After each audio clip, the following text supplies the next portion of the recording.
আচ্ছা বন্ধুরা, এই যে দেখো পাশের বাড়ির এই যে এদের চালটা, বুঝেছো? এদের চালের ঝাপটাটা পুরো এমনিতেই আগে আসলে কী হয়েছে, আমাদের তখন সামনে ঘরটা বাড়ানো হয়নি।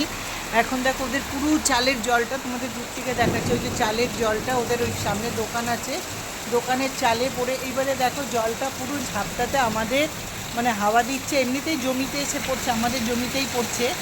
ওরা বাড়ি করেছে, একটুও ছাড়েনি, বুঝেছো? মানে অল্প ছেড়েছে, 1 ফুট না 2 ফুট করে, যেখানে নিয়ম 4 ফুট ছাড়া। আর দেখো কীভাবে জলটা ঝাপটা দিচ্ছে তো। আর আমাদের এই যে এইখানটায় ঢুকে আসছে, এই যে আমার সোফাতে আসছে। এইগুলো বলেছি বলে ওদের মানে খুব রাগ হয়েছে, বুঝছো? তোমরা ভেবে দেখো তাহলে, এইগুলো কি 1 দিন 2 দিনের? এটা সারা জীবনেরই।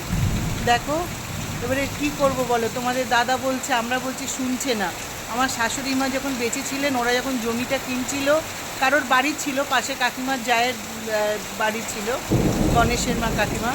যাই হোক, তখন আমার শাশুড়ি বলেছিল, বলবি যে 4 ফুট ছাড়তে, কারণ ওরা ভালো মানুষ না। আর ঠিক তাই, বলে না, মানুষ পাশে না আসলে দূরের থেকে কিছু বোঝা যায় না, সেম টাইম মানুষের সঙ্গে মিশলে তারপরে না বোঝা যায়। দেখো এই যে বৃষ্টিটা হয়, এই পুরো জলটা দেখো আমাদের মানে পুরো ঝাপটাটা আমাদের এইখানে আসে, পুরো এগুলো সমস্ত ভিজে যায়। বলছি কিছুতে শুনছে না। প্রায় ওরা 8-10 বছর হতে চললে এসছে, তখন আমাদের উঠোন ছিল, উঠোনে এসে ভর্তি হতো, তাও ঠিক আছে মানা যায়। কিন্তু এখন তো আমাদের ঘরে ঢুকছে, বলো এটা কী করে মানতে পারি?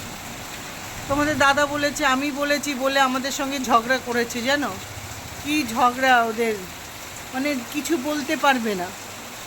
তো চলো, এইটা সেইটাই তোমাদেরকে একটু দেখালাম যে দেখো আরও, তাও তো এখন কম একটু বৃষ্টিটা পড়ছে, জোরে বৃষ্টি হলে আরও মারাত্মকভাবে ঘরে ঢোকে, মানে ঝাপটাটা, বুঝেছো তো, হাওয়ার দিয়ে।